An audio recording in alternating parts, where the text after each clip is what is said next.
அதாவது வேலைங்கிறது வந்து ஒரு நாளைக்கு 8 மணி நேரம் செய்யலாம். இது சில முன்னேறிய நாட்டிலலாம் பார்த்திங்கன்னா 6 மணி நேரம் தான் வேலை செய்கிறாங்க. அப்படி தான் செய்யணும். ரொம்பலாம் வந்து 10 மணி நேரம் 12 மணி நேரம்லாம் செய்யக்கூடாது. ஏன் செய்கிறாங்க 10 மணி நேரம் 12 மணி நேரம்?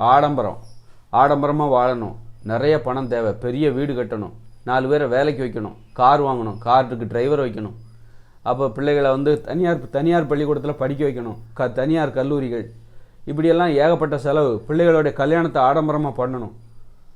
அதனால தான் இவ்வளோ பணம் தேவை. அதுக்கு இவங்க அளவுக்கு அதிகமாக உழைக்க வேண்டிய அவசியம் வந்துடுது. அதனால் நீ அளவுக்கு அதிகமாக உழைக்கிறதுக்கு இதெல்லாம் தான் காரணம். அப்போ நீ என்ன பண்ணணும்? அரசு பள்ளிகளில் உன் பள்ளிக்கூடத்தை பிள்ளைகளை கொண்டு சேர்த்துரு. அரசு பள்ளிகளில் போய் பிள்ளைகளை சேர்த்துரு.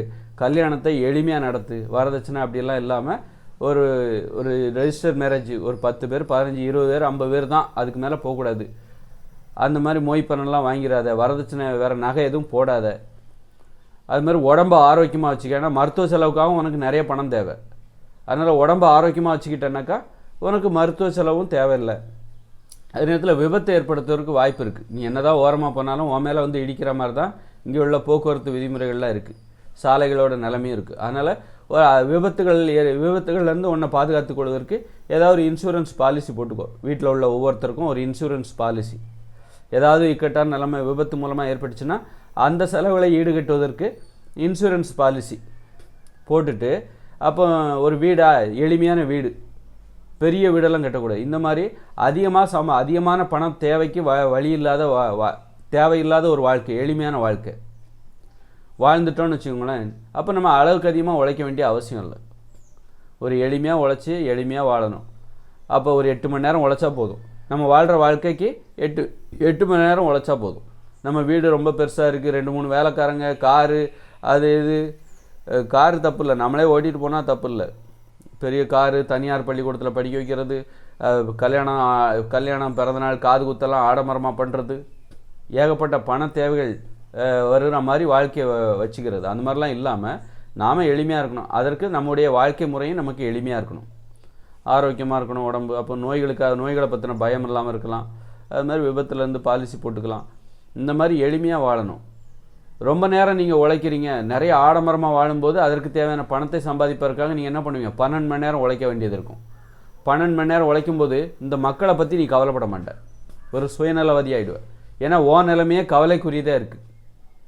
நீ மக்களை பற்றியோ இந்த நாட்டை பற்றியோ ஒன்றை போல் இருக்கிற இந்த உலகத்தில் இருக்கிற யாரை பற்றியுமே நீ கவலைப்பட மாட்டேன்.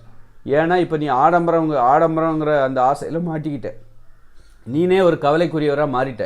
ஏன்னா ஆடம்பர வாழ்க்கைக்குள்ளே போனால் அந்த வாழ்க்கையை மெயின்டைன் பண்ணுறதுக்கே உனக்கு நிறைய பணம் தேவை. பெரிய வீடு, 2-3 வேலைக்காரங்க, அவங்களுக்கெல்லாம் சம்பளம் கொடுக்கணும். அப்புறம் தனியார் பள்ளிக்கூடம், தனியார் கல்லூரி, அவங்களுக்கெல்லாம் பணம் கட்டணும். அப்புறம் வந்து எதிர்காலத்தில் கல்யாணம் வேறு பண்ண வேண்டியிருக்கு பிள்ளைகளுக்கு, அதுக்கு ஏகப்பட்ட பணத்தை சம்பாதிக்கணும். அப்போ இப்படி நீ வந்து ஒரு ஆடம்பரத்துக்குள்ளே போய் மாட்டிக்கிட்டேன்னு வச்சுக்கோங்களேன். அப்போ நீ ஒரு பரிதாபத்திற்குரியவராக மாறிவிடுவேன், நீனே ஒரு கவலைக்குரியவராக மாறிவிடுவேன்.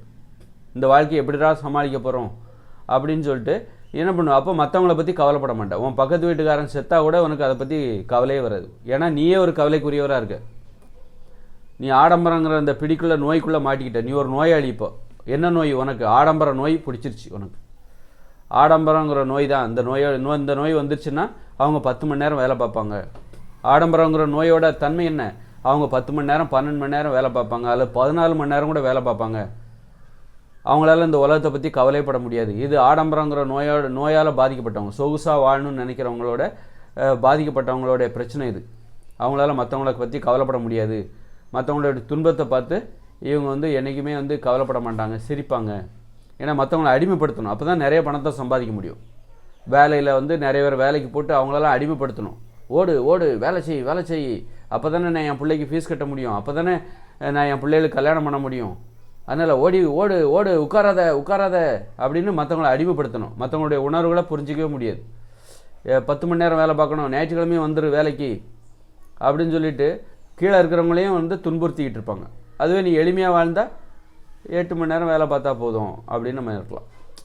அது மாதிரி வந்து நீங்கள் வந்து ரொம்ப ஆடம்பரமாக வாழ்றீங்கன்னா உங்களை விட மேலதிகாரியும் உங்களை வேலை வாங்கினா நீங்களும் ஒத்துப்பீங்க. ஞாயிற்றுக்கிழமை வந்துருங்க அப்படின்னா சரி, வேறு என்ன பண்ண, நம்ம ஆடம்பரமாக வாழ்ந்துட்டுருக்கோம், நமக்கு தேவையான பணத்தை சம்பாதிக்கிறதுக்கு நம்ம இந்த மாதிரிலாம் பண்ணி தான் ஆகணும் அப்படின்னு சொல்லி விடுமுறை இல்லாமல் கூட உழைச்சிட்டு இருப்பாங்க. ஒரு மகிழ்ச்சியே இல்லாத ஒரு வாழ்க்கைக்குள்ளே அந்த ஆடம்பரமாக வாழணும்னு ஆசைப்பட்டவங்க போய் மாட்டிப்பாங்க. அப்போ அவங்க நிலைமையே கவலைக்குரியதாக இருக்குது. அப்படி இருக்கும்போது அவங்க இந்த உலகத்தை பற்றி கவலைப்பட மாட்டாங்க, வரவே வராது. நமக்கு எது அழகு தெரியுமா?